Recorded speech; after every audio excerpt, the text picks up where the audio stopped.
second. Give me 1 second.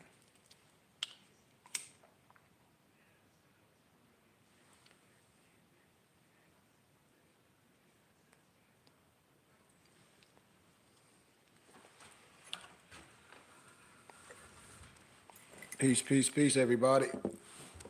Peace, peace. Give me 1 second. Love you too, family. Love you too, family, with all my heart. Real talk. 1 second. Let me see something. I got to set this other platform up, so give me 1 second. Not going to take me long. Ah, I knew it. Okay. Okay. All right, but I love you right back.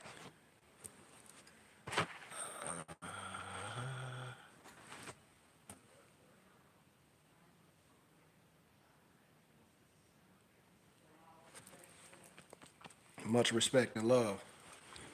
1 second, we're gonna get started. Peace, number King Sosa. Peace, peace, peace, King Sosa. We on TikTok and on YouTube, and I'm on my GCU site as well, cause I like to keep those things separate. But give me 1 second, we're gonna get us started to this little. Just gonna illuminate y'all with something that I had the pleasure to do with some people today, and help them get set up. And then that's what I do.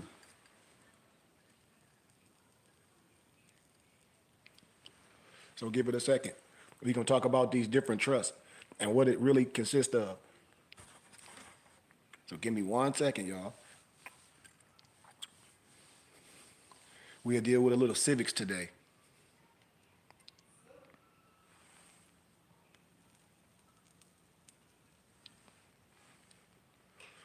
So just give me a couple seconds and we're going to get right started. So you don't get caught up doing the wrong thing. And I'll just assist you in doing what you want to do. I assist you. Hold on. Hello?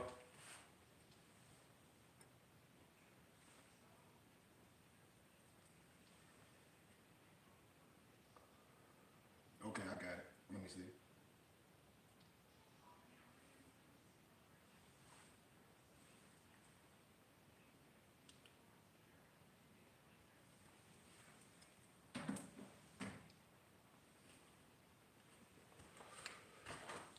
I always like to drop vital information, but do anybody know what notaries are? And if you're dealing with people in the community, if you're doing things, do you know what notary are? Do you know what that consists of? I always like to ask questions. And when I teach, I hope you have a pencil and paper so you can write those things down. And what a notary consists of. So think about that. I'm just getting my notes together. Peace, peace, peace. So do anybody know what a notary consists of? Anyone? If you do, that's just a little tool in the toolbox to know as I break down these different levels of trust.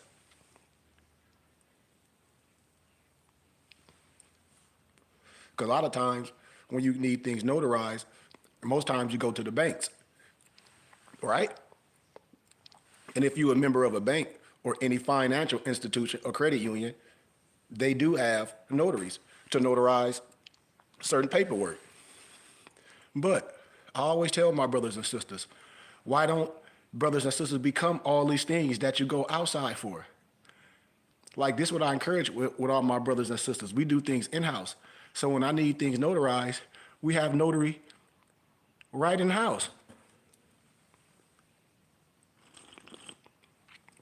These are things that you want to be educated in. It's just like when you're a member of the bank, you get access to those things. So why don't we create our own? When I tell people it's ways to do things the right way. But brothers and sisters go begging, and then I say, dude, you're going to beg someone and then not knowing the whole information, and things can be done yourself. if you do things the right way, if you're a notary. So that means you can notarize not only things that you're doing, but for others for a fee, legit. If they're not a part of these places to get these things done.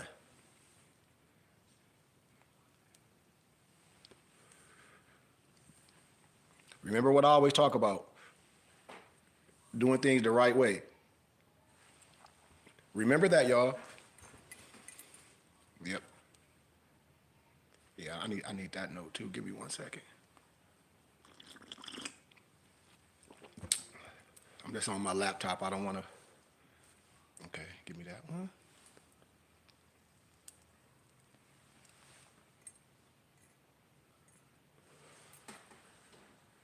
And that one. Yeah, I got it.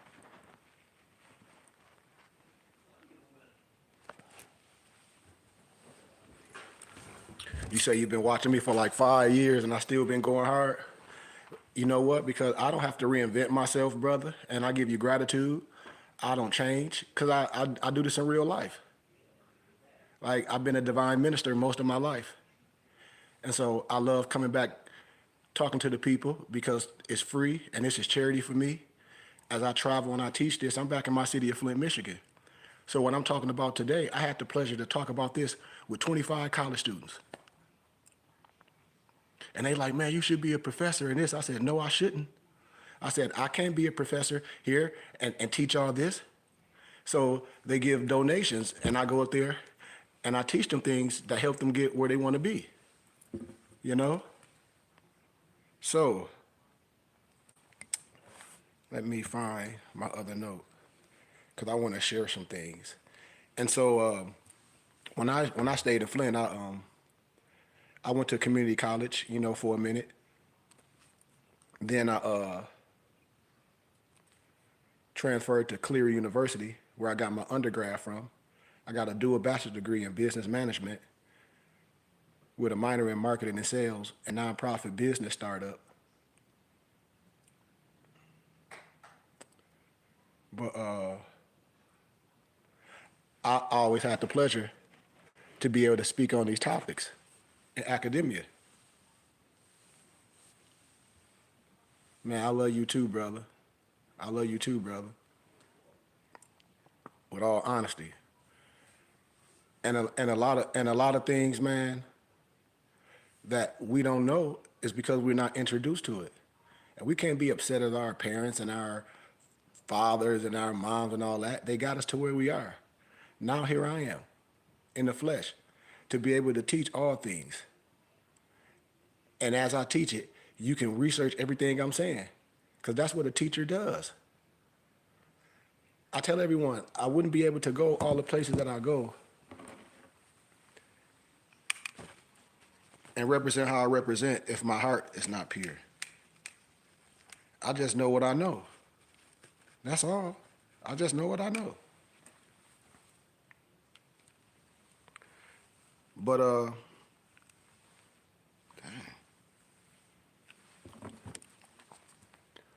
but when I tell people about trust and the different forms of trust funds and what trust consists of and how you don't get caught up in fugazi, I call it Fuji dust. It's certain contingencies, for lack of a better word. It's certain contingencies that go along with setting these things up. Like no one can set a trust up for you and put something in it for you. So when I talk about trust and different levels of trust, you have to have something. And you have to know what type of trust is valid for your situation. When I always tell people about it's a plethora of trust. Just like when I talk about things that a lot of people go outside to get done, like getting things notarized. I say, why people don't take advantage of becoming notaries? All these different skills because brothers is on a lower level of wisdom. So, like I said, today I had the pleasure to talk about the different levels and the different, how can I say it, examples of trust. And a lot of things, when we hear things, when we see people on social media, it's a lot of truth and falsehood strangely mixed. Because people think when you set these things up, like magically, there's going to be some money in there, or it's going to be some trade lines, or some old magical stuff. And I say that's just not true. I can teach you how to build when you're doing business. I show you how to set yourself up as a business in DBA. I show you what your articles of organizations and quick 30 accounts where you can do things to set yourself up as a business. But brothers and sisters don't want to learn that. They think it's a microwave way to do things, and it's not. You should want to learn how to do things the right way so you can't be stopped. And when you're doing things, when you're doing commerce, no matter what it is, your paperwork got to be right, and you have to understand. Let me give you an analogy.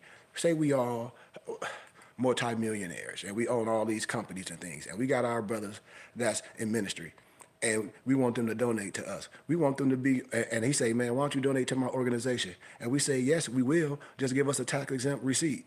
And you going around talking the crazy stuff, and you're not set up in a proper way for companies can deal with you, monetary and tangible. You don't understand how to do business because we've been promulgated to think about everything in the worst manifestation and don't look at things in the business aspect. Think about what I'm saying.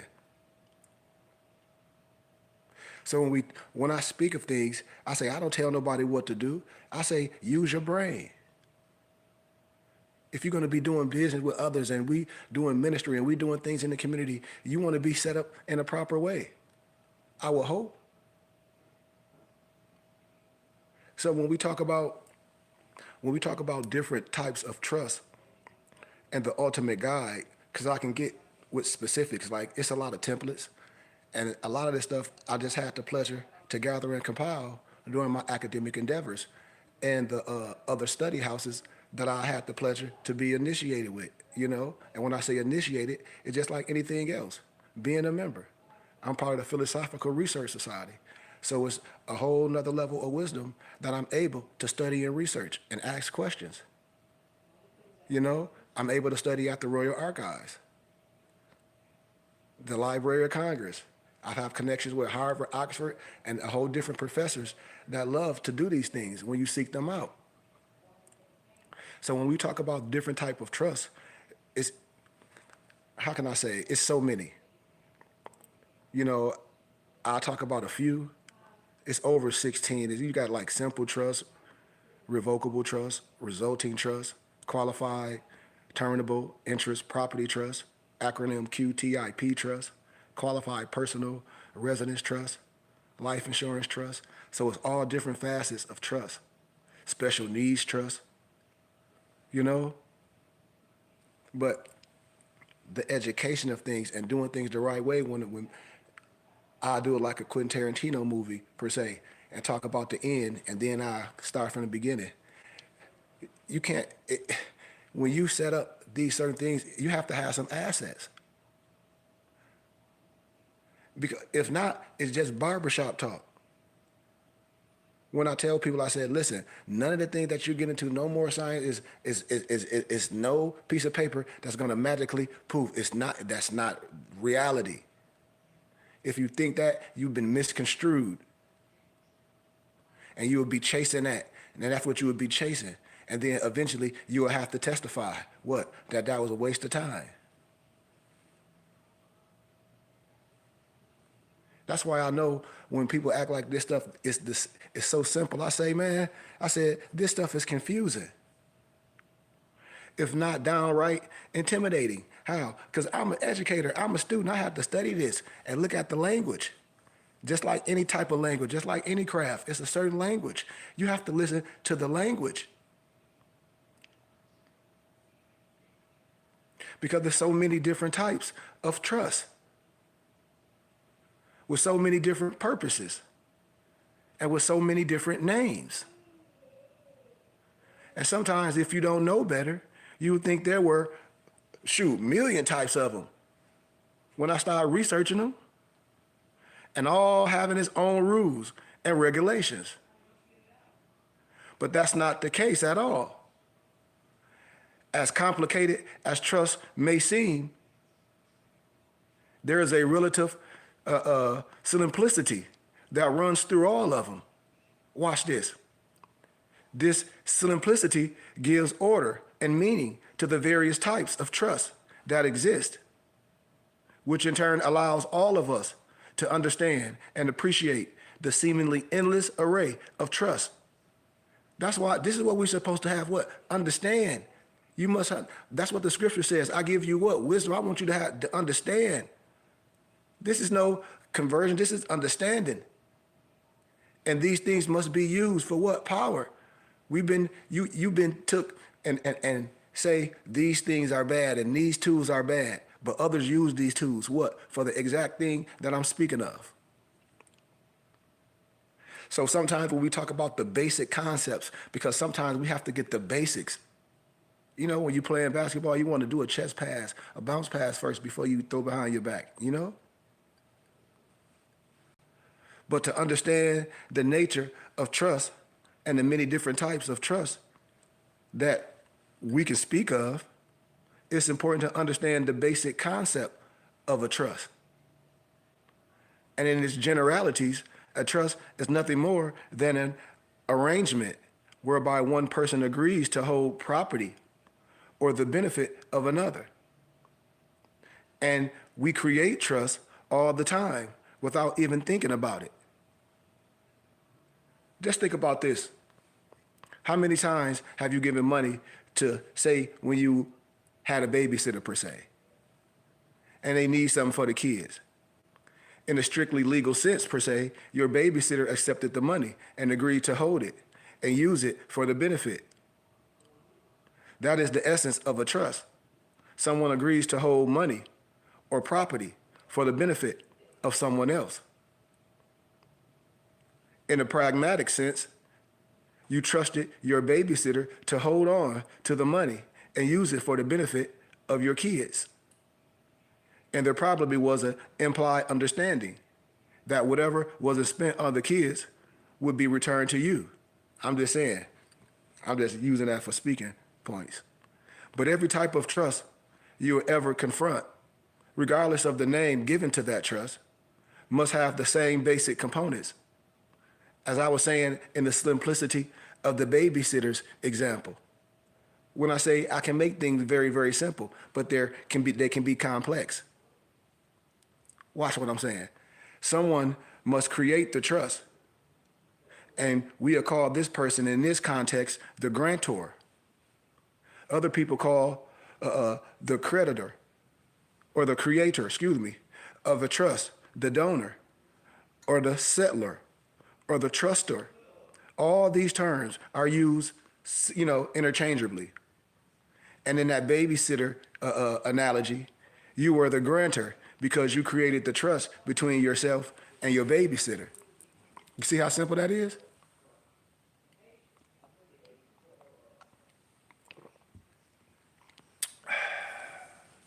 Some other person or entity must agree to hold money and or property for the benefit of someone else. And we call this person the trustee. And there may be more than one trustee. And the trustee need not be a person. It may be a corporation with trust powers, such as a bank, a spiritual house, etc., as I broke down with the science. Just like when I say taxes in for the federal government, religious and charitable and contribution-wise. That's a whole nother, when you operate how all the other entities operate. But in that babysitting example, your babysitter agreed to serve as the trustee. This is very simple. This is very basic. Some money and or property must actually be held by the trustee for what? The benefit of someone else. And we call this money or other property the principle of the trust. And some people also call this money or other property the corpus of the trust.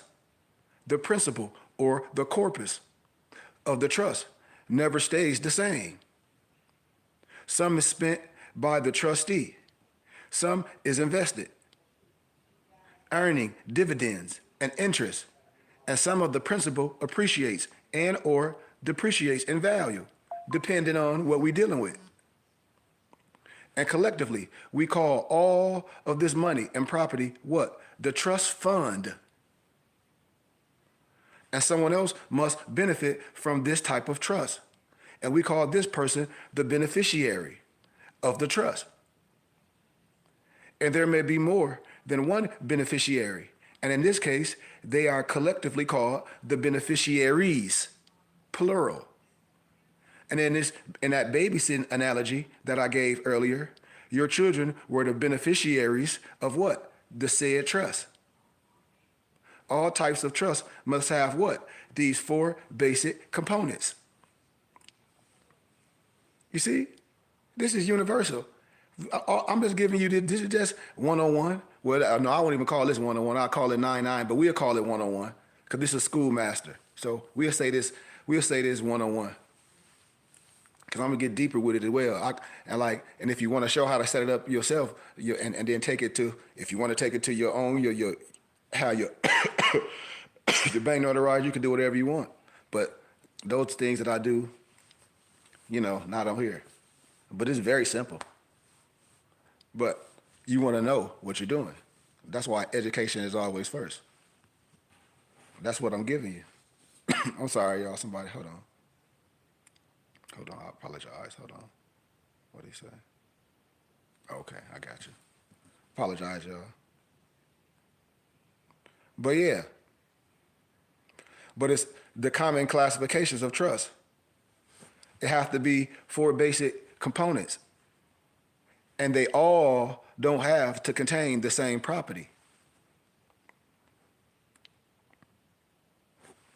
They all don't have to have the same purpose. And they all don't have to be created in the same manner. And in these differences, that gives rise to the seemingly endless types of trust that we operating with today. And it's always a good thing per se, because since all types of trust have the same four basic components, when you think about it, then the only distinguishing feature is what? The manner in which they are what? Created, and the purpose for which they are created. See? And in these distinguishing features, that allows us to differentiate the various types of trust that we operating with today. And like I said, in that babysitting analogy, we know that the trust was created by who? A parent or a guardian with minor children, right? That the trust was to exist for only a small time. That only a small amount of cash was involved. And that the sole purpose of the trust was to provide treats for the minor children while the parent or guardian was away, right? Absolutely. And we could easily call this type of trust that this babysitter analogy is a babysitter's trust. And everyone would know what kind of trust it was simply by that name. And today, trusts tend to be classified or named in one or three ways. And although we may find other classifications as well, these three classifications is the primary substance. Watch this. When we talk about living trust versus testamentary trust, all these things you should know, and then setting it up, like I said, it's nothing new under the sun. Like when you're a student, when you're studious, you did this, everything is a template. Point blank. And one of the most basic classifications of trust is whether they become effective during the grantor's lifetime or whether they become effective only after the grantor's, flesh is gone. And the trust that becomes effective during the grantor's lifetime is called a living trust or an inter vivus trust. And the term inter vivus is a Latin term meaning during life.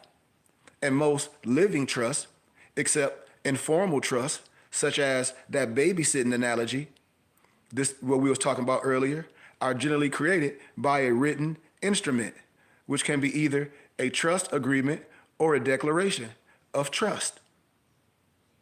And if the trust has a trustee other than the grantor, then the trust instrument is called what? A trust agreement.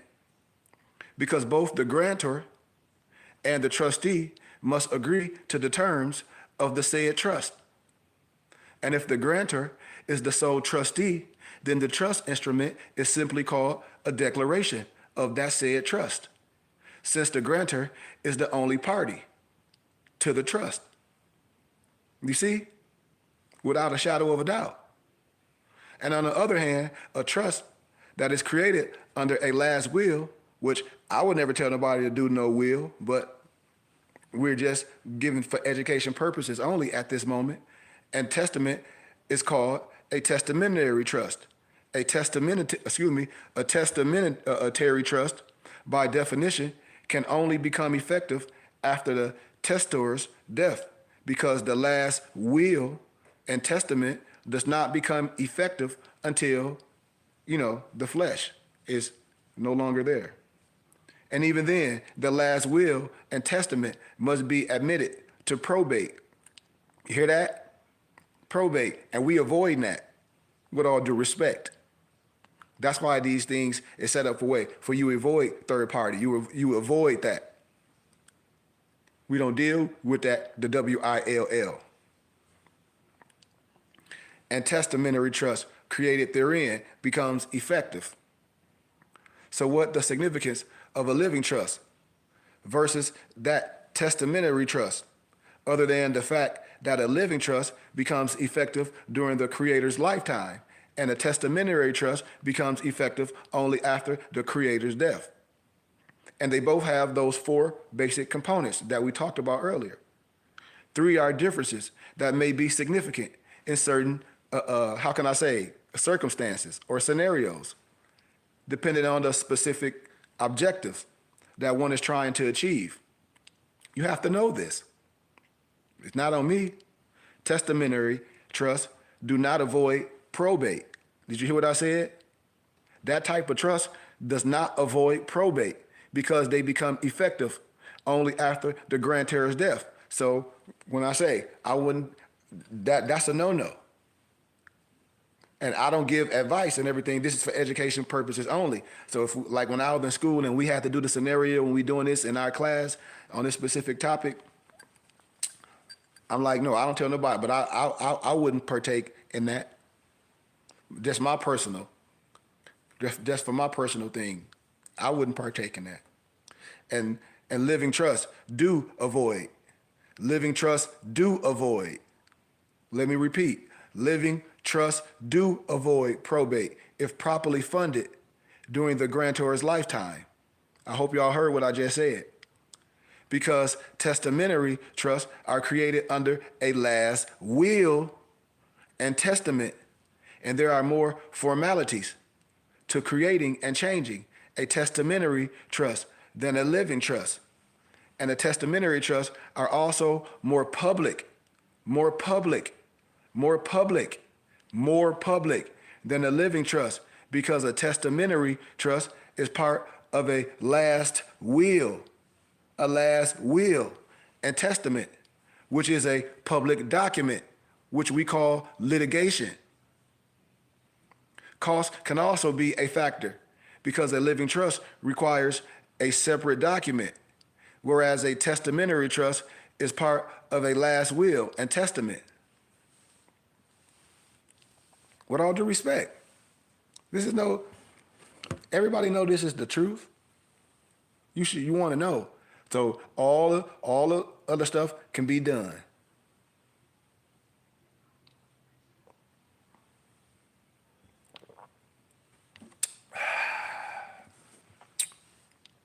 Another very basic classification of trust is whether they are revocable or irrevocable. If the grantor reserves the right to revoke the trust after it becomes effective, including the right to change any of the terms of provisions of said trust, then the said trust is said to be a what? revocable trust. And if the grantor gives up the right to revoke the trust after it becomes effective, including the right to change any of the terms of provisions of said trust, then the said trust is said to be what? Irrevocable. Then it's a irrevocable trust. And this is just business class 101. When people say they got a business degree, you learn this and learn how to do all this. This is like introduction to business and trust. For me, because I went to a business university, with all due respect. You know? And before we go any further in this demonstration, you have to understand and take a mental note that this classification only applies to living trust. So a testamentary trust is always revocable during the testor's lifetime because a last will and testament cannot become effective until after the testor's death and after it has been admitted to probate. And you don't want to deal with that. With all due respect, if somebody's tell you that, yeah, you go do it, man, they not for you. And I say that with a bullhorn anywhere, with all due respect and love, because I love what I do. And once a tester has, left the physical and his or her will, that last will and testament has been admitted to probate, which I wouldn't advise, the underlying testamentary trust becomes irrevocable because the only person who could revoke it or terminate it is no longer in the flesh. So when we talk about this revocable trust and irrevocable trust, we're not talking about testamentary trust. We're only talking about living trust. Stay with me. We just giving a schoolmaster. Oh, gratitude for the donation, brother. You're like, man, I learned more on here. And you're like, and I'm in college. Man, you can always come learn with me. I can give you my number when I'm done or inbox me. I can help you. It's all good. But so what's the difference between a revocable living trust and an irrevocable living trust? Well, in this demonstration, it's kind of obvious. Revocable trust can be amended, revoked, terminated, or changed at any time. By who? The grantor. An irrevocable trust cannot be amended, revoked, terminated, or changed by the grantor or anyone else once it becomes effective. You see that? You see that, right? Excuse me.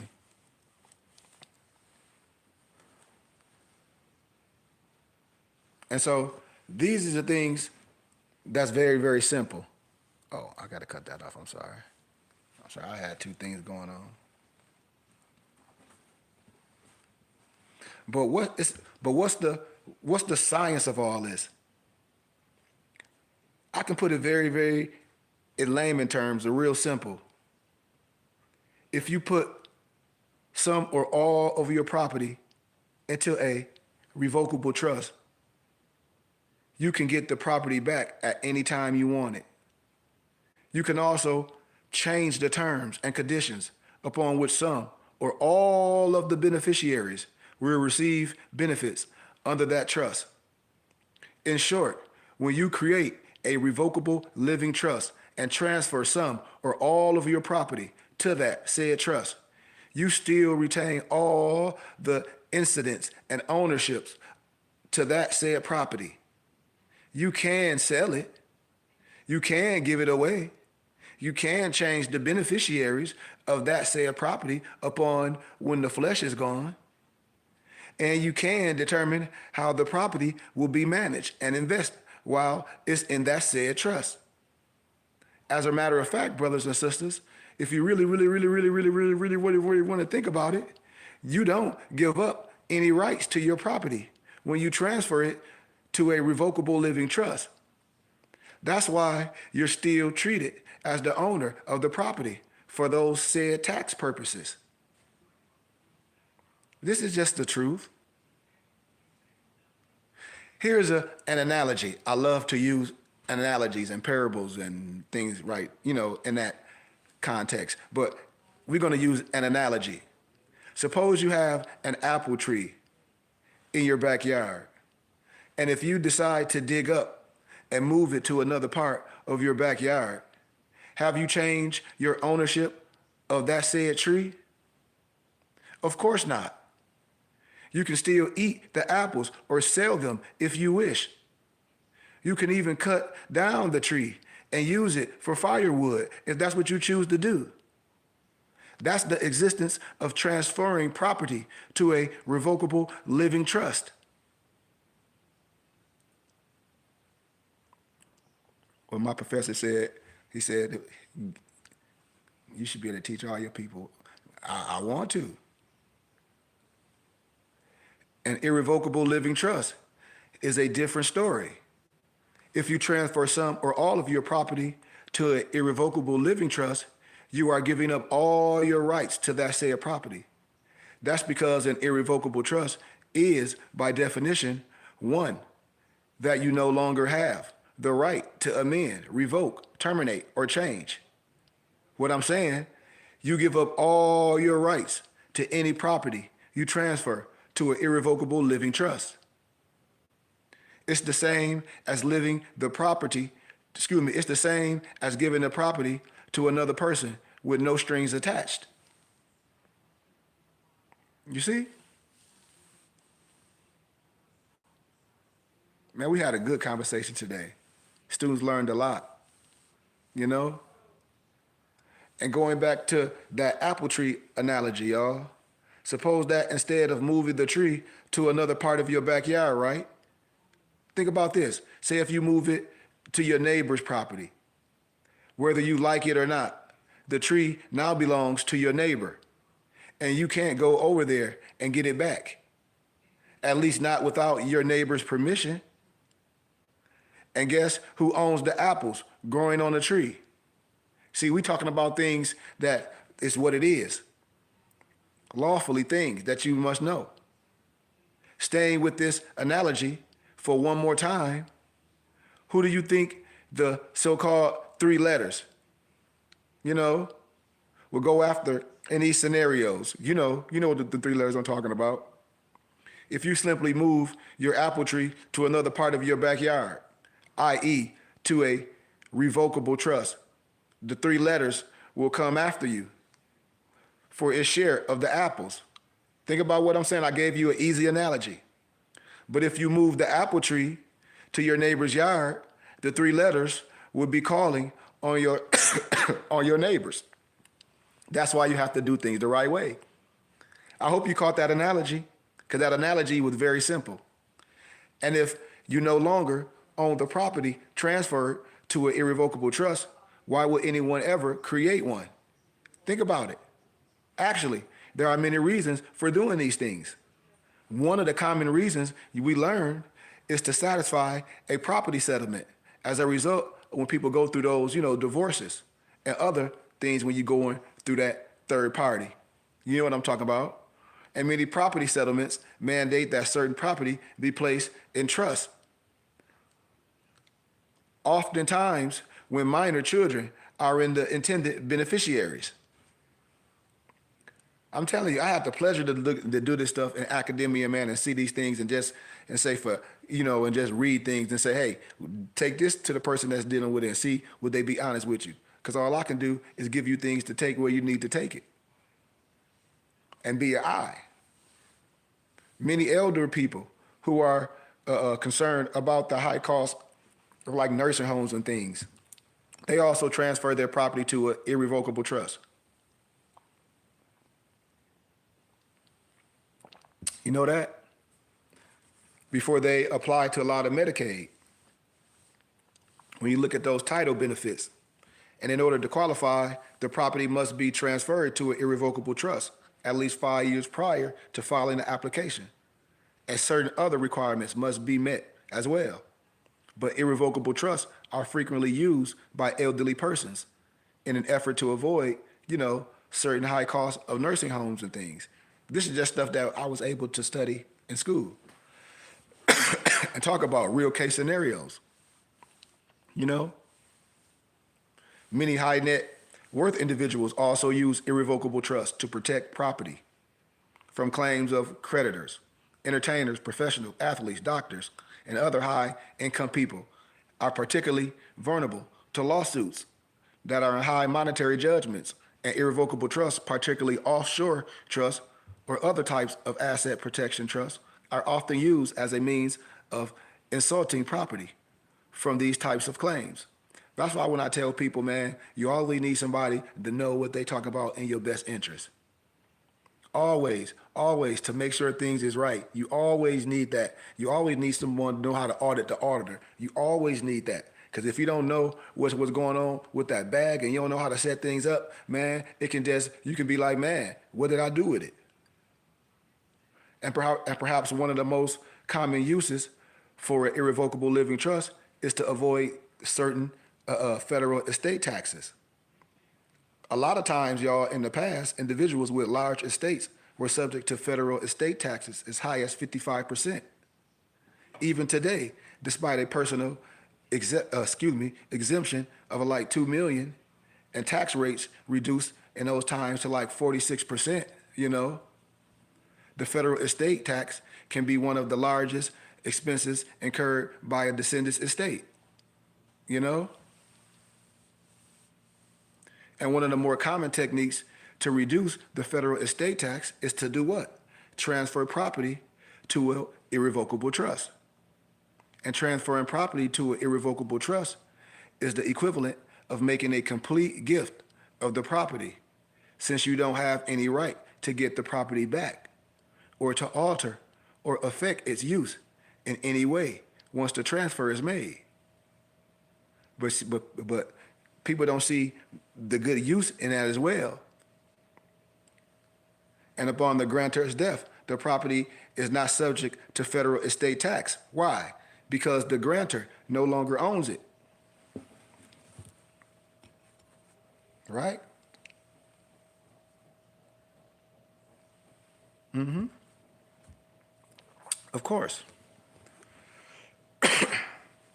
And I also got to break down that the federal government treats a transfer of property to an irrevocable trust as a gift for federal gift tax purposes. And since the federal gift tax rates are substantially the same in this context during the time as the estate tax rate, it would seem that there is little to be gained by transferring property to an irrevocable trust. But that's not necessarily always the case, y'all. Another example that's appreciating in value is often a good candidate for this type of transfer. Why? Because the appreciation in value from the date of transfer to the date of death will what? Be exempt from both the federal gift tax and the federal estate tax. You see? And with this concept that you have to understand, there's one type of property that is often placed into an irrevocable trust. Life insurance policies on the grantor's life. The death benefit payable upon the death of an insured is subject to federal estate taxes. But if your estate is large enough to be the subject to the federal estate tax, then owning a life insurance policy on a life that will cause the death benefit payable to your designated beneficiaries to be taxed at high rates during this time, like 35%. And if you have, say, $1 million insurance policy on your life and you pass out the flesh owning the policy, then the estate tax payable on that $1 million death benefit will be approximately $350,000, leaving owing $650,000 for your beneficiaries. And this assumes that your estate is large enough or is larger than the applicable exclusion amount in the year of your leaving out the flesh. And this benefit limit changes annually. And this result can be avoided entirely. How? By purchasing a certain life insurance policy through an irrevocable living trust, or by transferring the policy to an irrevocable trust. And after the trust has been established, the value of the life insurance policy is considered to be a gift to the trust at the time of the transfer, and that value is subject to the federal gift tax. But, but, what is the value of the policy at the time of the transfer? It's a term policy, and the value is absolutely zero. And if it's a whole life policy or any type of policy that builds a cash value, the value of the policy is the cash what? Surrender value, or technically the what? Interpolated terminal reserve value at the time of the transfer. And in either case, it would probably be no gift tax paid on that transfer. Then upon leaving the flesh, the entire death proceeds, per se, will be estate tax free. Why? Because you don't owe the policy anymore. You don't own it anymore. And for example, if the $1 million insurance policy on your life, per se, is transferred to an irrevocable trust prior to leaving the flesh, then the entire $1 million would be payable to your beneficiaries, and nothing would be payable to the U.S. Treasury, a saving of approximately $460,000. I'm telling you, what? This is simple. This is simple.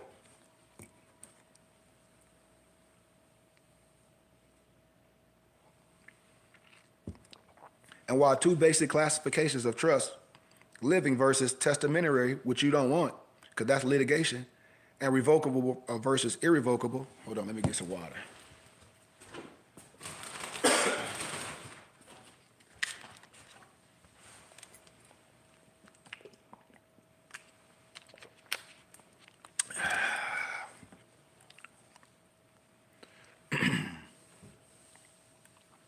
But while it's true that those testamentary and revocable and irrevocable, it covers the various types of trust that we're dealing with today. And still one other form of classification that is used to distinguish one type of trust from another. And that is the purpose of trust in a nutshell, per se, or in itself. Every trust is established for a specific purpose. And the purpose will dictate the form and the basic provisions of that said trust. Once again, for an example, let's return to that babysitting scenario that I gave you earlier, right? When we talk about that babysitting trust, we talk about that. And we coined the name of that trust because this what? Descriptive of all trusts established for the benefit of the minor child when the parents go out for the evening. So what does the term babysitter trust tells us? First, we know that the trust is what? Certainly a living trust. Why? Because. Second, it's alive. It's something in the flesh. And we know that the trust is almost certainly a revocable trust, right? Because it can change depending on the contingencies and how much and with this, that, and the other. And third, we know that it's probably funded with a small amount of cash. And fourth, we know that it will probably last for only a short amount of time. And fifth, we know that the beneficiaries are most likely the grantor's what? Little kids. Of course. Six, we can assume that the trust was what? Probably created by an oral agreement between what? The parent and the babysitter.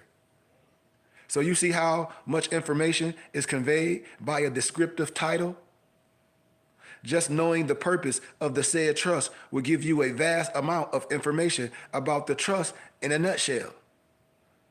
And to add even more, the purpose of a trust is most often reflected in the name of the said trust.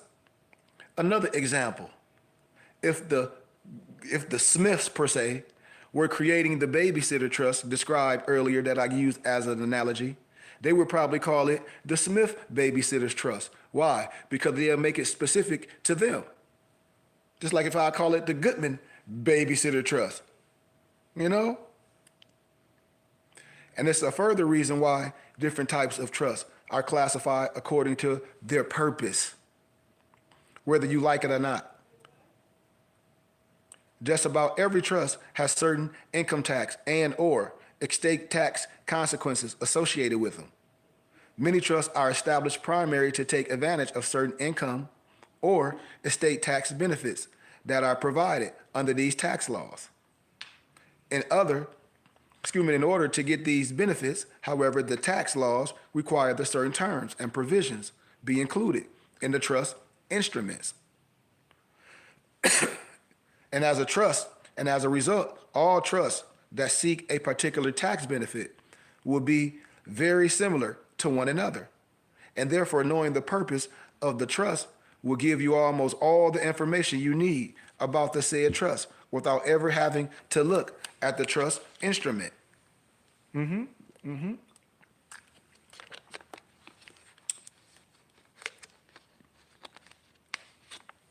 a little bit more time.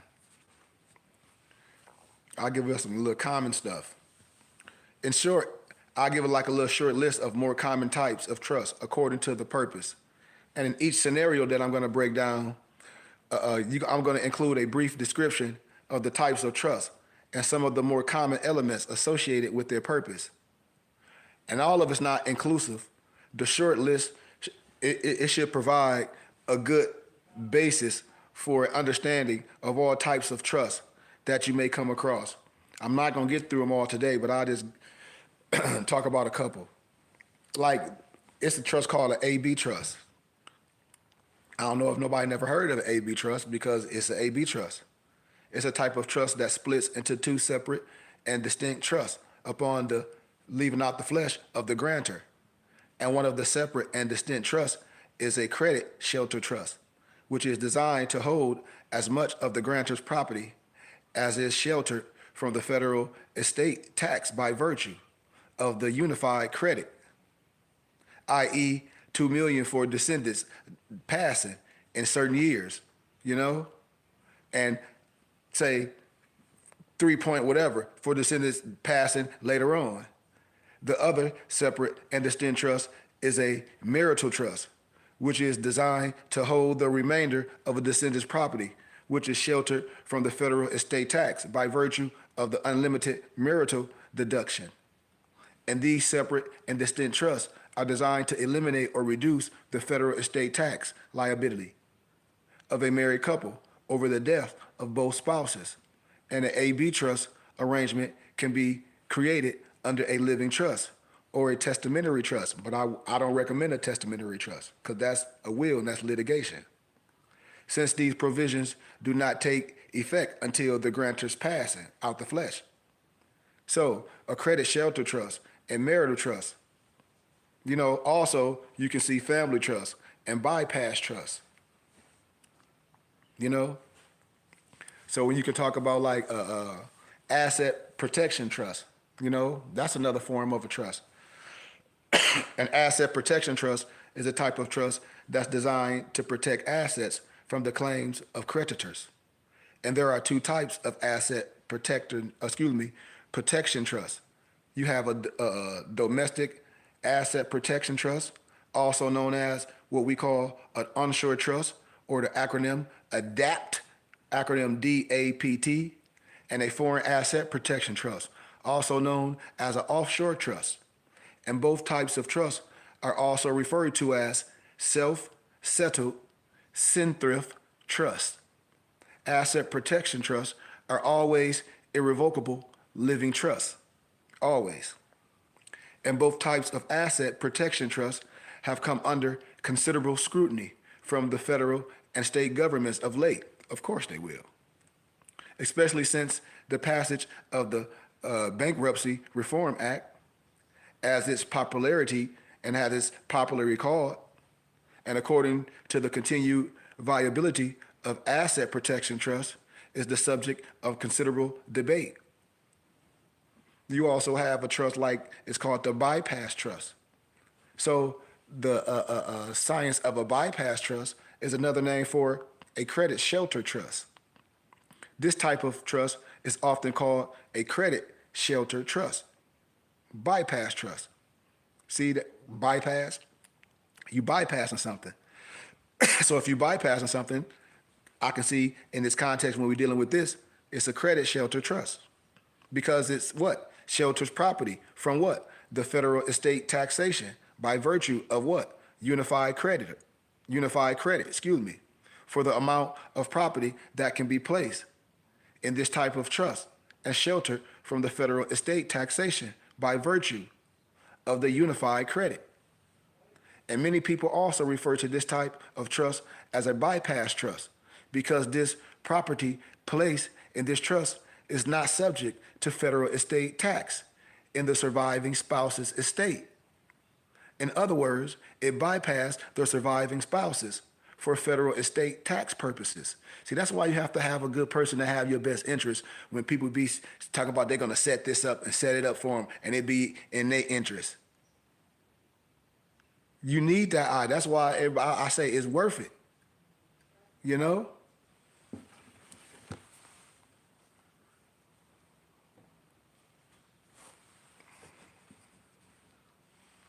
Many people also refer to it as a bypass trust because the property placed in this trust is not subject to federal estate tax in the surviving spouse's estate. So it bypasses the surviving spouses for federal estate tax purposes. And the net result is that property placed in this type of trust, whether you call it a credit shelter trust or a bypass trust or a family trust, is not subject to federal estate taxation in either spouse's estate. Therefore, a bypass trust can be created under a living trust or a testamentary trust, but I wouldn't recommend that, a testamentary, because that's a will, that's a litigation, that's third party, with all due respect, since these provisions do not take effect until after the grantor's death. You see? A credit shelter trust. A credit shelter trust is a type of trust that is used by married couples with large estates in order to avoid federal estate taxes upon the death of the first spouse to die or to leave the flesh, This type of trust is structured so that upon the leaving of the flesh of the first spouse to leave the flesh, the maximum amount of property sheltered from the federal estate tax by virtue of the unified credit is transferred to said trust. And the said trust is designed so that the asset in this trust will not be subject to the federal estate tax in the surviving spouse's estate upon his or her subsequent, leaving the flesh. And what happens is the assets placed in this trust upon the death of the first person to leave the flesh will not be subject to federal estate taxes in either spouse's estate and will be transferred to the other beneficiaries, normally the children, free of any estate taxes. Now, why wouldn't you want to know that? Why wouldn't you want to have someone and say, I think I need to talk to this person? Because I'm not giving you nothing, but I'm making sure whatever you're doing is right. And whoever you take it to is going to be right. That's what you should want. Even though the assets in a credit shelter trust will not be taxed in the estate of the surviving spouse, but the trust is designed in such a way that the surviving spouse can enjoy the benefits of the assets placed in this trust. And the surviving spouse can have the right to receive all the income of the trust during his or her lifetime. That's why when people get caught up in litigation, when you get caught up in litigation, it's a third party, it eat up the trust. I read contracts. This is my expertise. When I read things and I be like, oh, don't do this, you should do this. Why? Because you have the right. Although the surviving spouse cannot be given the right to demand any of the principal of the trust, an exception is the so-called 5 and 5 power. And in this context, the trustee can have the discretion to distribute principal to the surviving spouse for specified purposes. And this type of trust is also referred to as what we call earlier the bypass trust.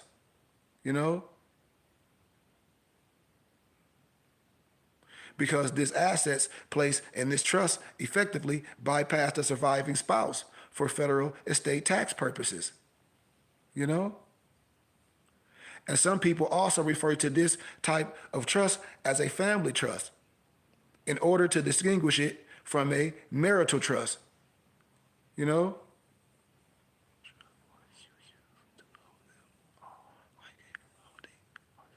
So you said, Brother Bay, let's say you have multiple trusts. What would you use to hold them all? Question, like a holding of some sort? Absolutely.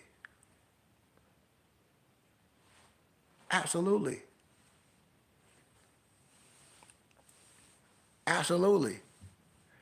See, this the thing when you can have panels, you can sit down and know, and a person can ask questions because nobody's telling you what you can do or how many you can do or how you can set it up or what or you can have or how things can be distributed, but it needs to be distributed in a certain way. Why? To whatever way that you want it to benefit you, whatever way, whatever way. And if you want to, how can I say? Let me come up with the proper phase.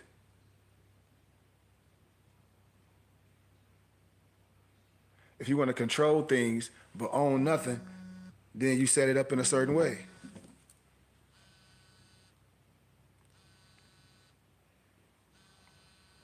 Hold on, I gotta call you right back. I do. All right, all right. All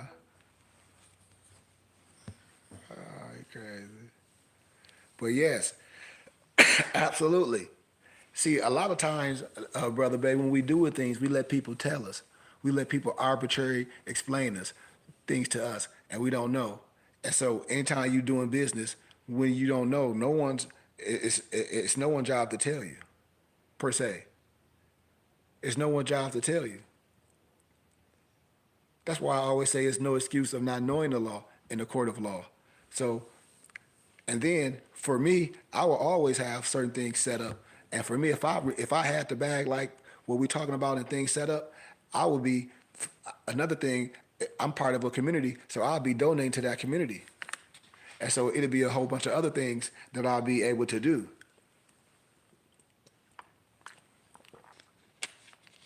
Like when I talk about charitable trust, when I say how communities is built,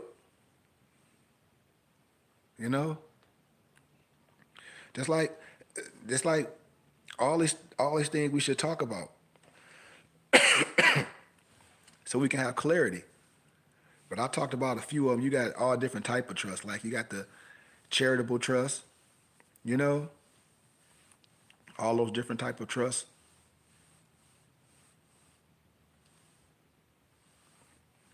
you know. So I mean, it's over like I say, it's about like 26 of them that I can just break down off top and go over each topic. So you can break down and see you got life insurance trust, qualified personal residence trust, you know, qualified uh, terminable interest property trust, resulting trust. Of course, we have the revocable trust. Yep, absolutely. Everybody, we broke down the revocable trust. Like a resulting trust is a type of implied trust that's created through operation of law, where the actions of the parties involved and the nature of the transaction implies an intention to create a trust. So you got the revocable trust, and of course, you have a simple trust. And for federal income tax purposes, all trusts are classified as simple trust or as complex trust. To be classified as simple trust, you have to have requirements. Like the trust instrument must require that all income be distributed currently, like in the tax year in which it's earned. And the trust instrument must provide that no amount are to be paid permanently, set aside, or used for charitable purposes, and the trust must not distribute any amounts that are allocated to the corpus, aka the principal, of the said trust. And both living trust and testamentary trust can qualify as simple trust. So, like I said, y'all, it's so many levels of trust. But then, as we talk about trust and as we break things down, it have to be something to put in the trust. And that's where I tell people when you get caught up and you say, oh, somebody's going to do this and do this, somebody you met on the internet, and they say they setting up this, and they're going to and they're going to give you some trust fund. I mean, some credit, some trade lines. I said, man, that's Fuji dust. Like that's Fuji dust. And I be trying to tell brothers and sisters, like if you want to do things done the right way, it's just like I don't charge nothing for nothing.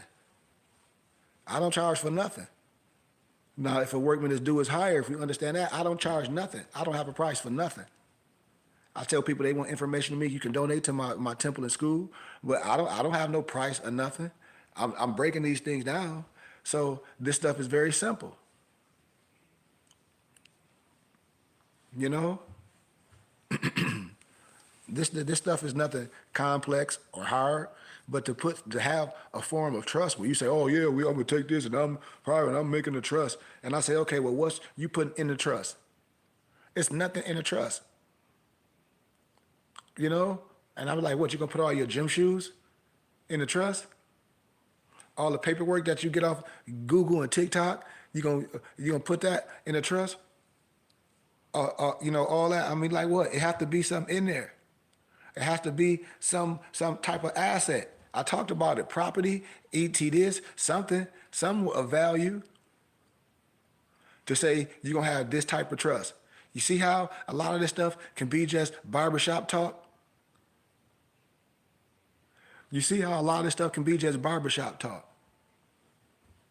Yeah, Brother Bay. And this what I be saying. I be like, come on now. No, I don't care what nobody's saying on here with fictitious things. It's like, okay, you set up a specific trust because you have to put whatever that your assets in your trust.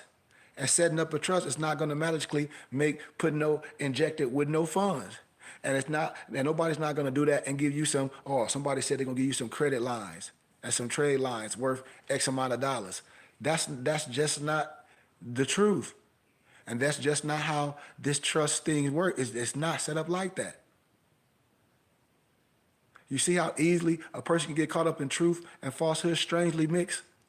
How I just broke that down? And that's what happens to brothers and sisters. So just imagine if brothers was dealing with things and getting the proper education and wisdom, because we've been taught wrong. Because it's a lot of right in a lot of things. But I have nothing to sell. That's why I said no one can say I'll lead you in to burn the house. It can't happen. Because my heart is pure and I'm a teacher.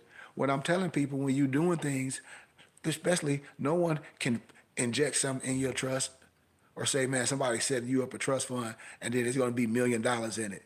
And your social security number is attached to some millions of dollars.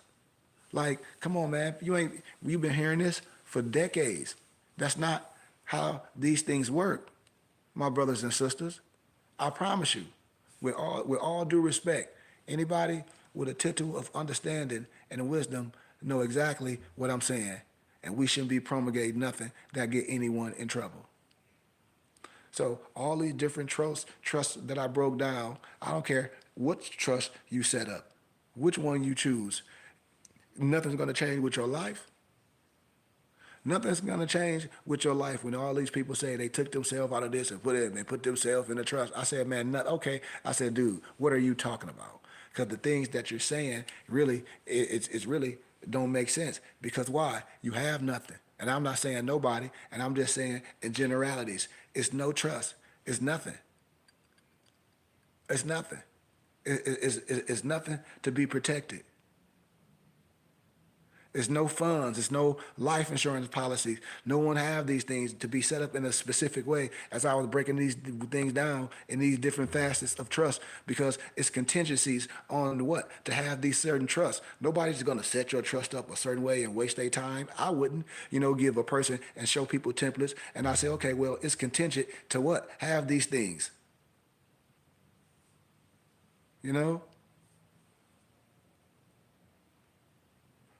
That's why I tell everybody what I do is for education purposes only. Take what I'm saying to anyone that you're dealing with, any professional, and use me for what? How we call? I. The one that has your best interest. And I bet you I'll be number one every time. I bet you I'll be number uno. And you'll be like, yep, Sheik, that's right. Because I know. These is facts. It's contingencies to set things up. You're just not going to set things up, and the contingencies are not met, and it's nothing but Fuji dust. Yes, you can do things yourself, but when you really think about it, and you hear people say, "Well, oh, they setting up a trust and do all this." What is in that trust? What is in that said trust? And just be really, really honest with yourself. You know, it's nothing in that said trust. You know it, and I know it. You know it, and I know it. So then, if we know it's nothing in that trust, so then you can be like, man, what's really going on? And I'll tell you nothing. That's straight up. That's straight up real talk. And nothing. If anybody have a little common sense, and sometimes common sense is not that common, but when you really have a little tittle of common sense, you'll be like, man, this stuff is a waste of time. Why? Because you don't have nothing you're not in a position to form no type of trust. With all due respect, if a person can't save 50 or donate to their religious and charitable contribution $100 a month, and people say they don't have nothing, you know and I know, with all due respect, what's the purpose of setting up a trust? With all honesty, when you really think about it, that'd be a waste of somebody's time. Why? Because there's nothing to put in the trust. Think about what I'm saying. When people talk about assets and these things, and you be like, man, yeah, it makes sense. And they talk about they taking themselves out of this and they doing this. I said, man, that ain't how I operate. But like I say, I never get into that argument with that lower level science because I tell everybody that's a low vibration. But when you set yourself up, because we are in the flesh and we truth and falsehood strangely mix, that don't mean it's a contradiction, but it's just saying how things are set up when we're talking about this context. So when we in the flesh and we have things, we have to protect what we have. And as a son, and as a father, and as a teacher, a map, a guide, a shaman, a sheik of a group of people, and an educator, I have to, give people the information that they ask me. And do they give me donations for my services? Absolutely, because I save a lot of people time, and I save a lot of people hurt. Because I say, ask them this, ask them this, ask them this, ask them this, ask them this. And every time they be like, who y'all talking to? I say, no, I say, check this, check this. You don't want to do this. That's litigation, this litigation, this litigation. Save people thousands and thousands and millions. Why? Because that's what I'm supposed to do. And a lot of people ask me for that information. This is what I'm telling people. So it's contingencies on certain things. It's contingencies on how you set things up. It's contingencies. And when you're operating with these things in the flesh, if you have a parent or grandparents and they have a lot of assets, I hope you, especially these brothers and sisters that say they knowledgeable, and if they not knowledgeable, I hope you have enough wisdom to seek those that can say, well, I think if parents or if individuals want to set these things up, it should be done the right way. But you have to have these things, these contingencies, to even set them up. Why? Because that's just how it go. It can't be set up with Fuji dust. It just can't. It's like somebody say they got and I'm using an analogy, say you got a lockbox at the bank. Just to say you got a lockbox at the bank and it ain't nothing in the lockbox. What's the purpose? What's the purpose of having a lockbox at the bank? What's the purpose?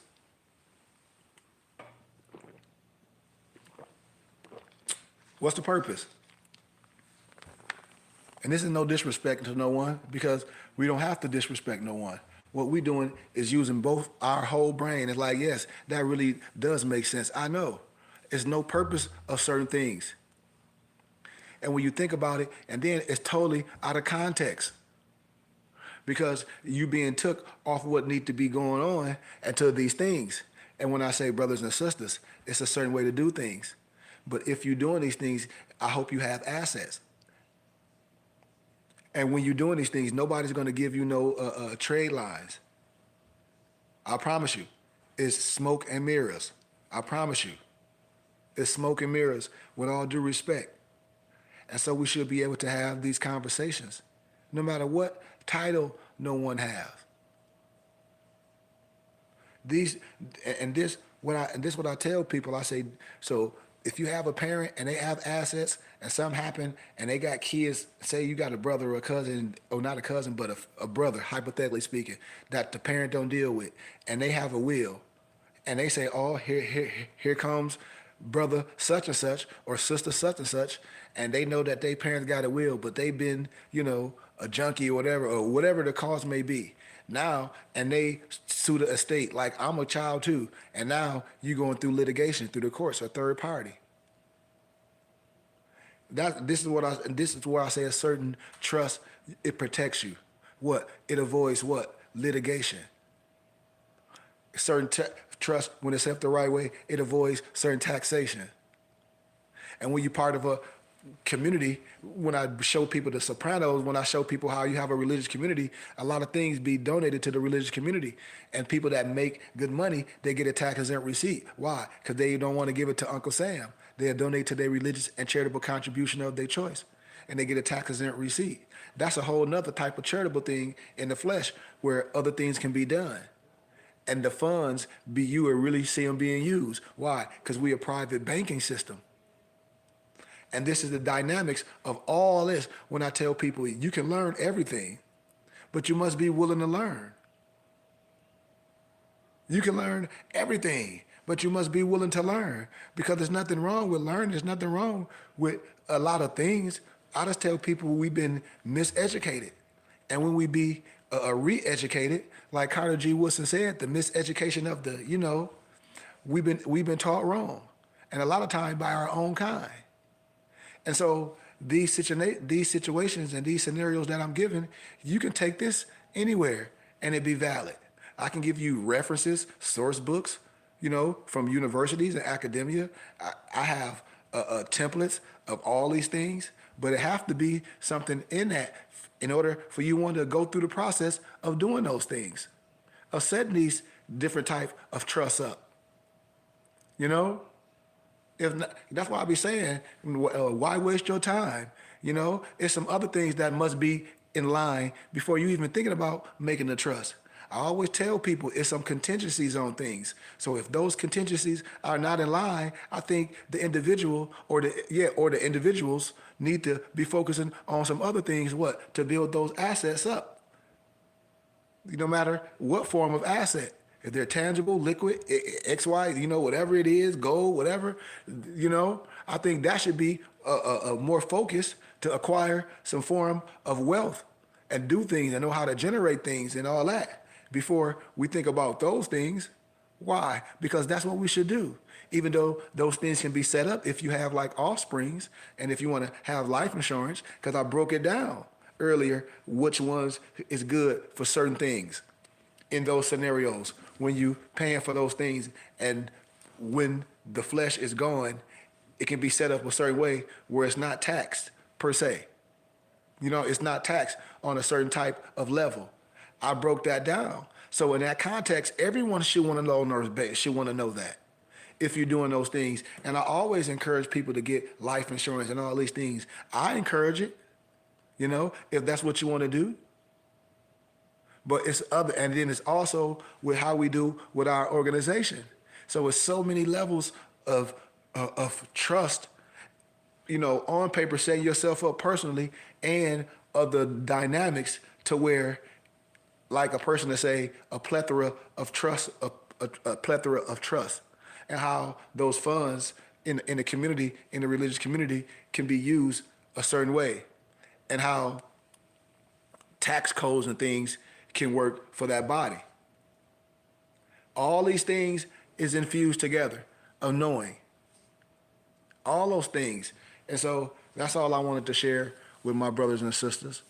So don't get misconstrued, because I saw another brother today, it was sent to me. And I'm like, man, I said the same thing it's the same thing over and over and over and over and over. The individuals be in their cars, they be dressed a certain way.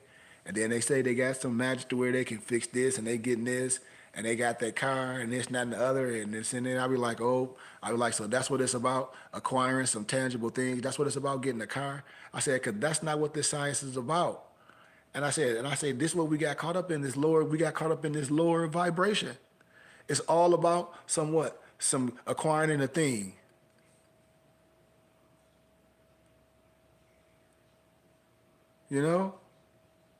And this what I try to explain out to my brothers and sisters. I say, man, this is simple stuff. Everybody should want to learn this. Man, this like what he said. He said, man, you should have been viral. He said, somebody said on your page they've been following you for 5 years, Sheik. Yep. With all due respect. Yep.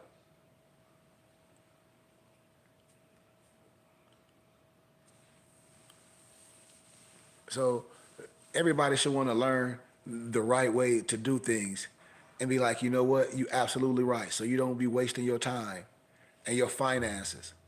Like you can't ask questions and you get caught up in this facade of what's going on right now with what? AI.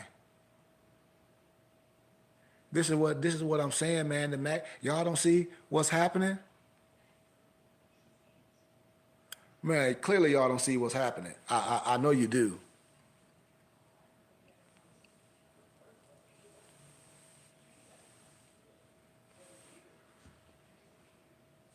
It's just that simple, y'all.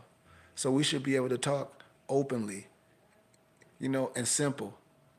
And and because this stuff is simple, y'all, and I say this is just a schoolmaster. And I never send nobody into no burner house. You'll never get anything from me, and you'll be like, man, I'm in some trouble, or this, and that, and the other. Why? Because I always give you the right way. And I know what a lot of brothers went through. Why? Because I've seen brothers that went through these things and tried to show them how, yes, you might have to get those things corrected and never deal with those dealings again.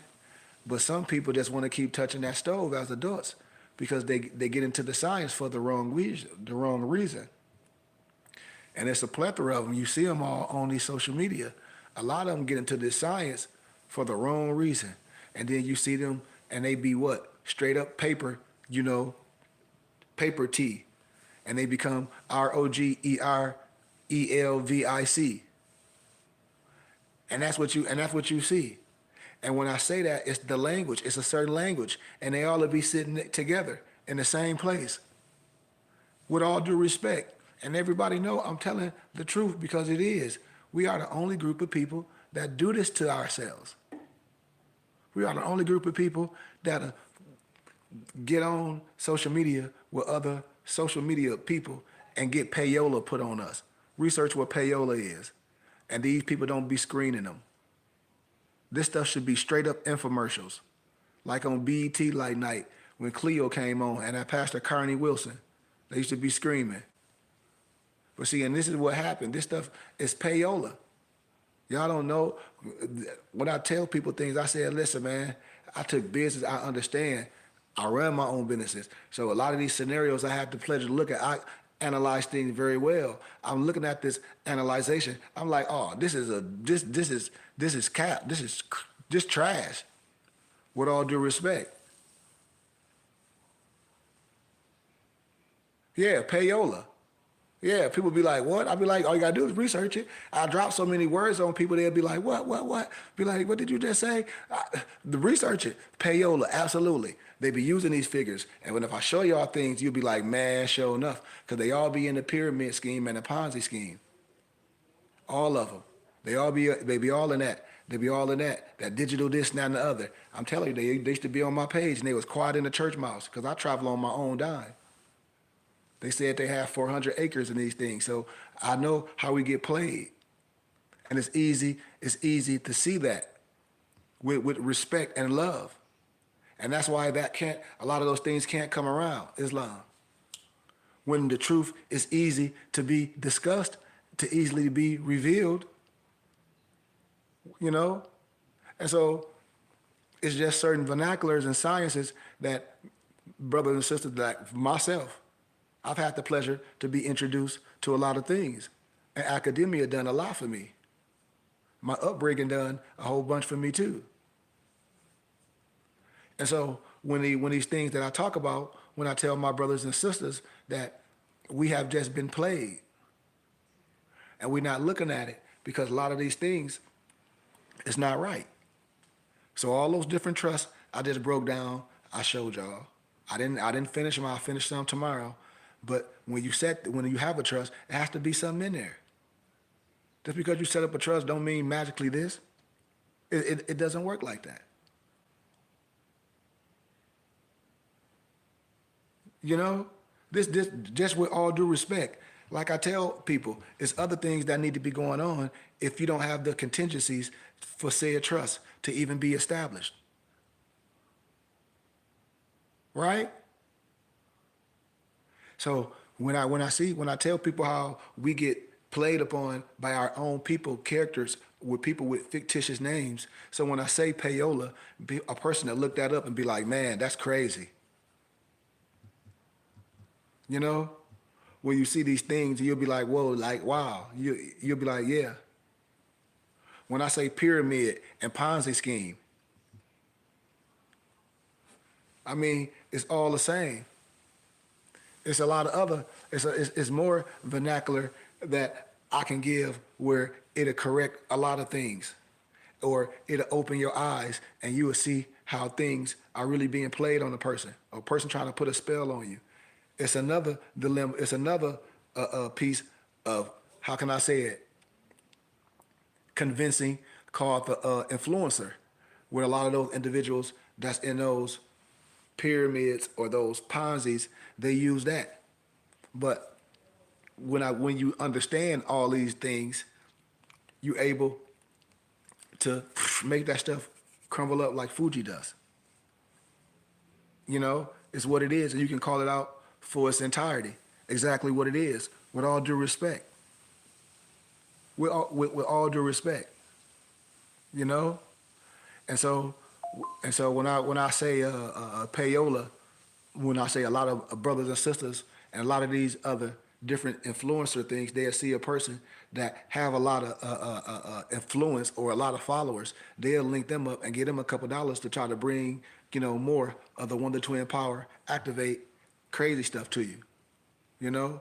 And so you see certain figures on different podcasts and things with women telling you a whole bunch of outlandish stuff for you to do, which I would never give nobody no advice like that, because at the end of the day, it's gonna lead you in the burning house every time. And those individuals know that. They know I know that, at least. And that's why it's only happened in our community. Why? Because remember, man, I don't want to get cut off on a talk, because every time I speak, I'll be getting, blocked. So I have to think of a little bit more words, and a lot of people's brain don't be catching what I be saying. But how can I say it like this? Brothers and sisters have to be very, very, very, very, very strategic of what being taught and what being infused and what you're communicating with on social media and what you're responding to on social media. You have to be real, how can I say, aware, especially when it's things saying that you can do this and you can get this and I can show you how to do this and you can file this and you in those inboxes saying I need that information. You have to be very, very, very, very conscious of what you're doing. I'm telling you, and I've been telling people this forever, and I've been showing people what's happening, and you steady missing it. I'm like, dude, this, yeah, yeah, yeah, absolutely. They come on, brother Bay. They totally missing what I'm saying. I'm like, what's going on? What's going on right now? If you have the eyes to see, any individual that's going against certain things, especially with this, you can set up this and all this, and I just broke down the plethora of certain trusts and why you should and why you shouldn't, and the reason why you should do them if you have this. But if none of those things is in place, man, you wasting your time. These is the things that I'm saying.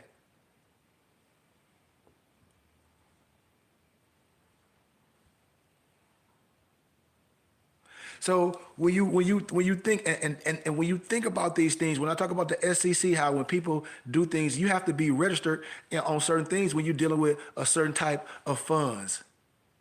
It's just like I can't fix your credit and then give you credit.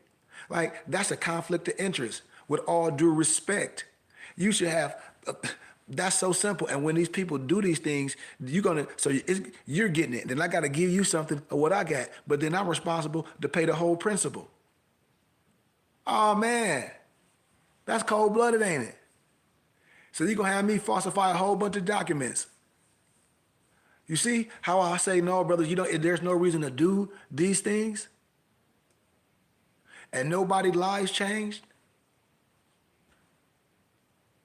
It's a way to do things the right way. We're supposed to have these discussions, so you can look at a person and say, "Why would you even advise someone to do this? Have you done these things? Let's see your portfolio. Let's see everything that you said we can do." And you see these individuals like, "Oh, I need that. That sounds so good." Let's see, have anybody done these things? And let's just see the outcome.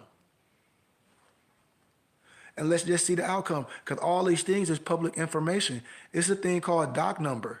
It's a thing called the Free Information Act. It's a thing called precedented law cases. These things are not hard to find. That's all you got to ask a person, say, give me the doc number. What's the precedent law case? Or you should be able to look it up in the Free Information Act. It's that simple. And it's going to be nothing, with all due respect. Why? Because these is facts. A lot of people can spew a whole bunch of old cases out and case and this, that, and K, and all that type of talk, and then say, and you can do this. But when it's time for you to defend that, for the record, and they say, well, okay, well, you are this, you gonna stutter because you're not that. Because you're not a Mormon. You know the Mormons can do this. Yeah, the Mormons do. I tell you, your religious rights trump everything. Duh.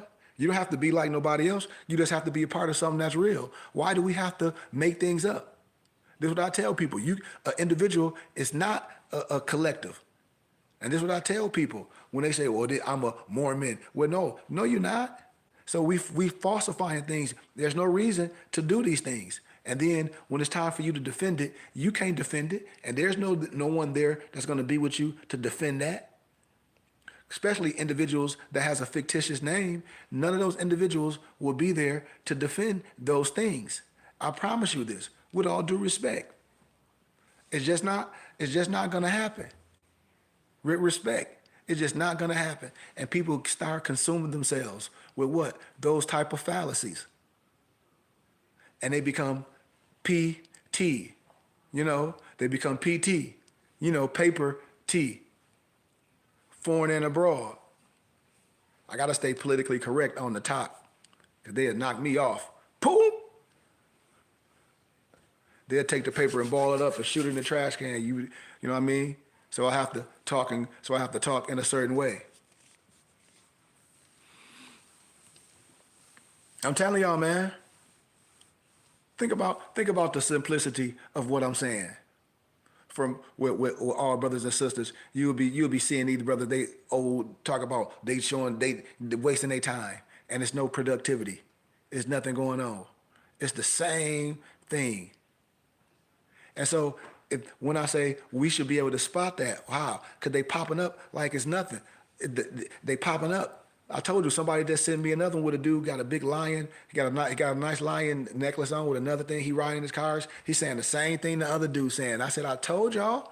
I said, they all do this. It's the same thing. It's like more science. It just become, I'm going to get you some money. You can file this and you can get this and you can charge this off. I'll be like, see? I'll be like, that's what that become. And then you'll see them, they'll have on, the dude, he got on like a toppy. And I'll be like, that's the problem.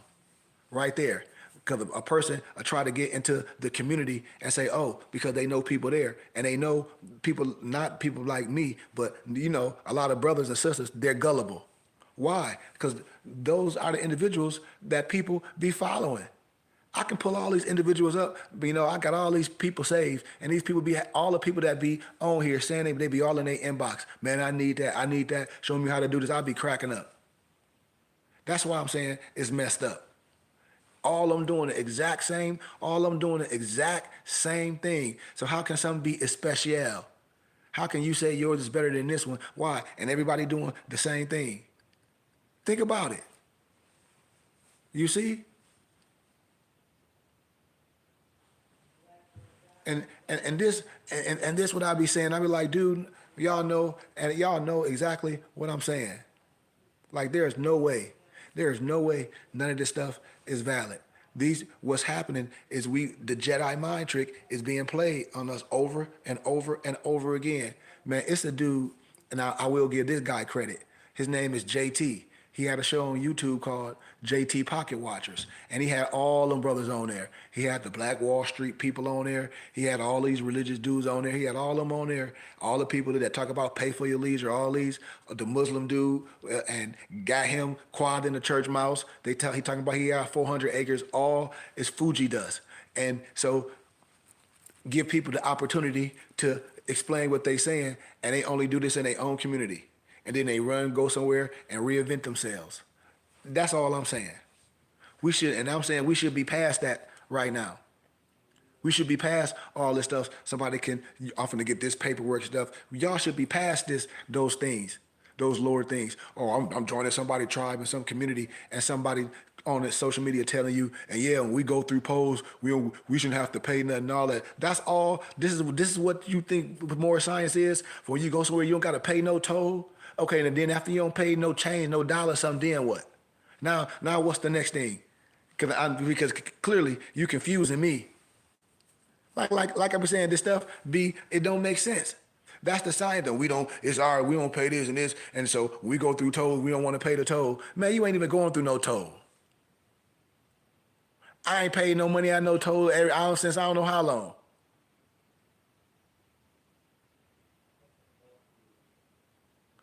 The canned milk, the powder milk.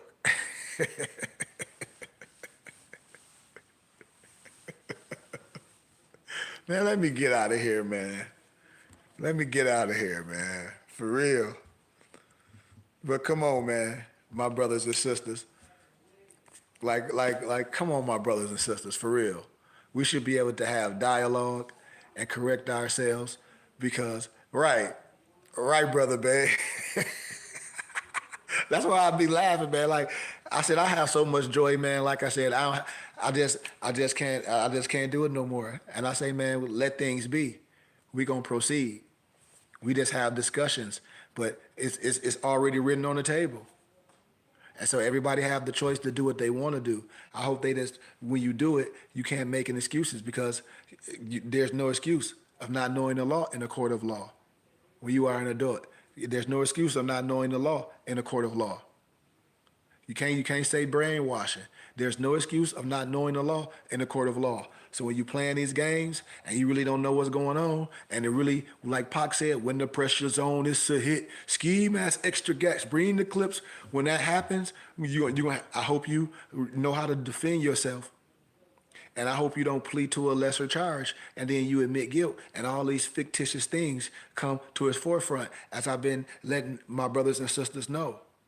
There's no such things at a lot of this stuff that people promulgate. It's not real. And you should be able to ask questions. You should be able to say, look, give me the precedent of law case. They're going to be like, what? You'd be like, okay, well, you said you went to court and this happened. Give me the doc number. They're going to be like, what? What you mean? Then they're going to start stuttering. I guarantee you. Say, well, give me the precedent of law case. Give me the doc number if this thing happened. Because if you say it happened, then what's wrong with proving it? 1 Thessalonians 5:21. Prove all things and hold fast to what is good. You said it happened, then what's the issue, sir, ma'am? What I'm telling you, it didn't happen. That's what I'm telling you. I'm telling you without a shadow of a doubt. What? It didn't happen. What? None of it. With all due respect. Why? Because I just gave you the tools to see if it's real for yourself. That's how. I just gave people the tools to see for themselves. I told you what's happening to us is payola. And all these individuals with the podcasters that be having these people on there talking this outlandish stuff, they part of that plot. They're part of that plot. It's an algorithm. I just told y'all this is old. How? You've seen it over and over. So when it's put in your face, me, a righteous person that's in this field doing righteous things, that I have to tell people, hey man, nobody can guarantee nothing. No, no, stop that. I can't even guarantee you nothing if you're on the block, doing your thug thizzle. It's always an assumption of risk, what you're doing. Always an assumption of risk. And when you're dealing with anything, especially real estate, a person should already have some assets and all that stuff. They shouldn't be banking off you. It's so many things that you should have T's crossed and I's dotted before you go in these things. How? Before you can protect yourself, and certain questions you can ask. And that's real education. Because having money is just only one. That's why when people have money, they deal with people like myself and others. It's just not popular to a lot of us. It's getting popular to a lot of people I'm dealing with now, but you have those people specifically that have a craft to make sure, hey man, have my best interest. Keep an eye on this. Why? Because I got this going on, but you have an eye on this. You that watchdog to make sure this is right and the other. Hell, when I tell people, I just audit the auditor. Like I said, I read contracts. I tell you where you're losing at. I audit the auditor and be like, man, this little titter was coming out consistently here. You look up every year, this millions. For real? Yeah, you didn't even know. Why? Because the eye is not on these things. I show people how to educate themselves and say, you want to know what's coming in and what's coming out. Why? Because it's yours. You want to set yourself up in certain ways and do certain things. When I talked about trust, when I say certain funds, when you're doing things. So how you can have people donate to your certain things is set up a certain way. We were discussing this in these dilemmas. I mean, not these dilemmas, but with these different fashions of how funds can be circulated in the community while we alive. So these is the things that I'm clearly trying to tell my brothers and sisters. You have to be honest what's going on and look at these individuals, and we have to put a stop to it. And then we have to hold our brothers and sisters accountable that have these podcasts that didn't screen these individuals. It's just like if I was doing a court case and all these individuals and we start holding people accountable and they on these podcasts, what can the podcaster say? That they just doing it for ratings? And so so it's no screening and nobody ain't say it's an infomercial. And then I say when a person is saying this and giving fictitious things and fictitious numbers and fictitious, you can get this, then I say it's payola. Because all of it leads down the same road. They always try to say, it started good and then it's done. Why, if that's the case, why all of it goes down the same road? What you mean? It all goes down the same road, my brothers and sisters. You cannot tell me I'm not telling y'all the truth. I don't care what they look like. You in a car, you in different hotels, or you talk about you got a car and it's in this trust and you went to the car lot and put a deposit down and all these things. It's like, come on, man. And I said a tangible thing. All these things, I'm not traveling, I'm driving. Okay, now after all that, what now what? All these things that's meaningless. A lot of stuff people just pick up for no reason. But when it comes to understanding finances and money, you have to be aware. Just like I ask anybody, have they ever heard of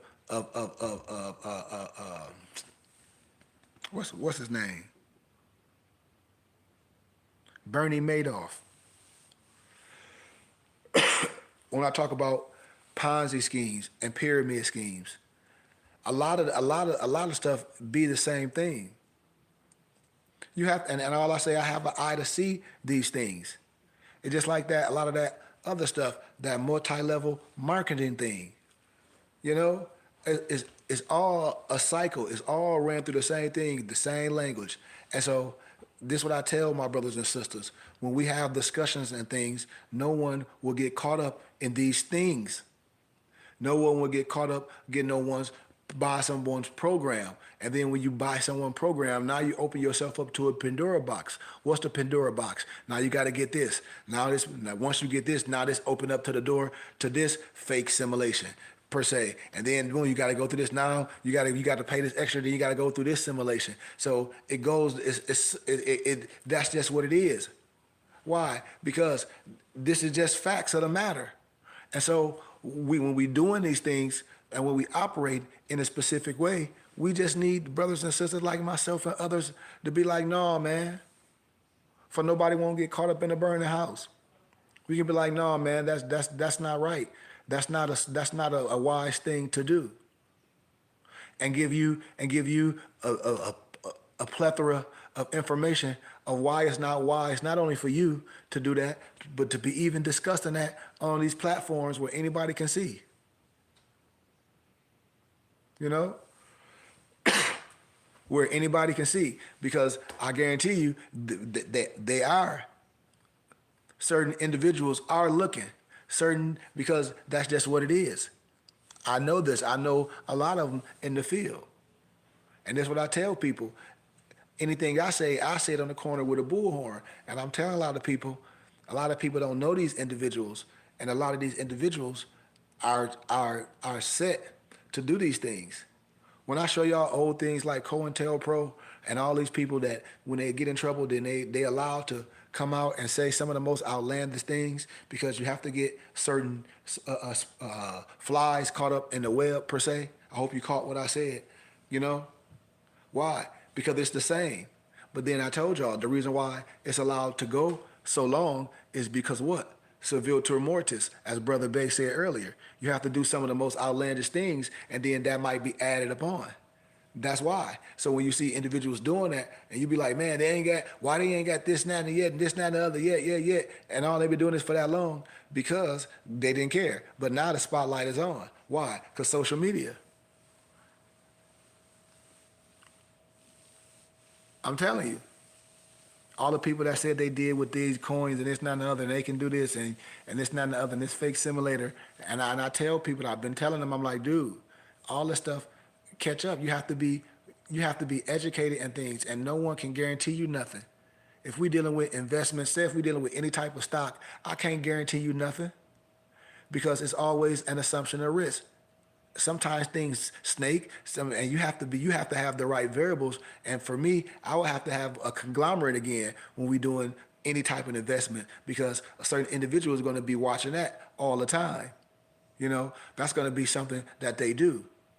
So for me, it has to be a group of individuals doing a certain thing, not just me, so we can all be on it. And this is something that we do together, you know, as an investment team, you know, with people with the specific expertise. But to have an investment team, you got to have what? Some currency, some fiat. You can't have an investment team if you don't have no money. So this is what I'll be telling everybody again. What are you talking about? What are you investing in? And there's no so-called fiat. How do you pay your bills? How you buying things? How you buying your adult cigarette, per se? How you buying your so-called whatever you drink? You know, and this is what I'll be saying. I'll be like, people have lost their marbles. How you put petrol in your vehicle? Like people have lost their marbles. And I'll be like, man, come on, man. Even if you catching the bus, you using money.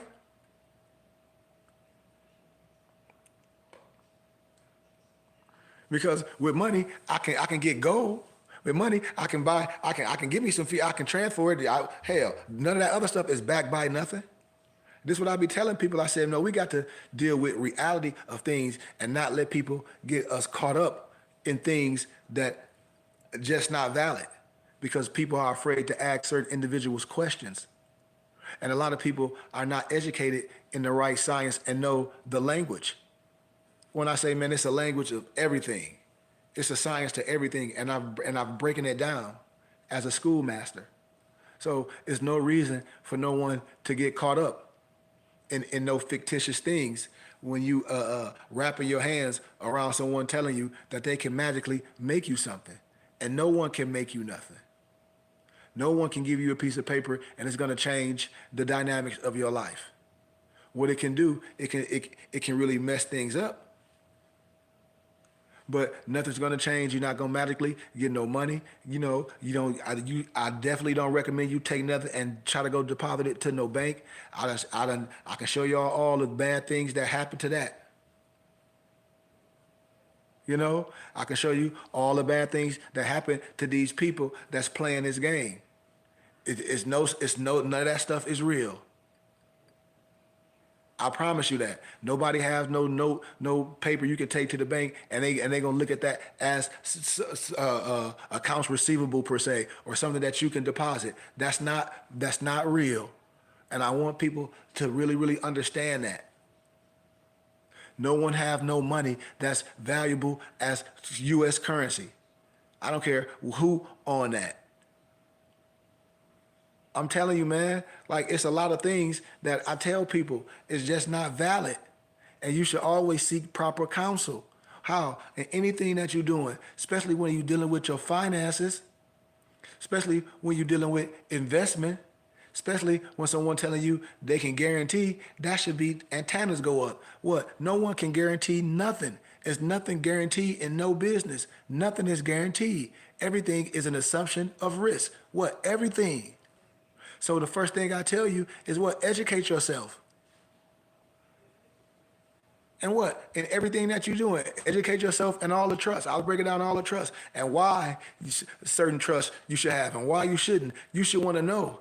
And if it's feasible for you to even be thinking about a trust at this present time in your life. And if you're thinking about insurance and life insurance and things to set up, and then understanding why things should be set up in a certain type of trust when people is in the flesh or out the flesh, so things don't be taxed.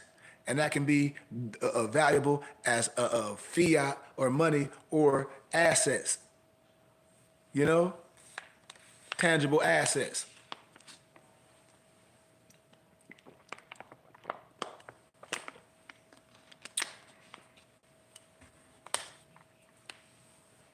Right? So that's all I'll be saying, man. I'll be like, man, we've been played. We've been played because you can. It's too many other people doing the same thing, and it's too many people saying, "Oh, I got this. I'm finna file this with this individual and do this," because you've seen them on social media and a lot with a lot of Timu stuff on, and it ain't no disrespect, man. I just be knowing what I just be knowing. I just know what it is. I just know what happens. I'll be like, here go another one. You know, they all had a big chain. It's the same thing because that's how we caught up. How we caught up in what thinking things is success. We caught up with I told you the pageantry. So we think trying to get a car and all this and trying to file this and this. That's what people get into it for. They get into it for that. They don't get into it for the science and understanding and the uplifting of humanity and for all of humanity and for family and community and dealing with righteousness and dealing with individuals that's doing on the same level. They don't get into it for that. How? They get into it for the same thing that I'm talking about. How? Because they see in them individuals. It's almost like a groupie perspective. Oh man, you see, he said he got a car. You got that car in your trust? Yep, I got this car in my trust. Yeah, you got that. You got the fake chain in your trust too. And this is what I'll be saying. And what people trying to sell you is a certain lifestyle. And I'll be like, okay, well, what's been sold? Because I don't see any science. Oh, so you been sold a lifestyle. So you finna take this and do this and buy all this stuff and buy all these people book what to try to file a whole bunch of stuff to do what? That's a lifestyle. And I tell people that stuff is meaningless. And that's all I be telling my brothers and sisters. I hope y'all don't get caught up in nothing that'll hurt you. I love y'all, man. I've been on here for a minute, but we talked about a couple trusts. It's a plethora of more. And just man, anything that you're going through or anything that you before you get into, all you gotta do is hit me up, man. You know, hit me up. And until we meet again, man, I say love, truth, peace, freedom, and justice. And we out. Peace and love.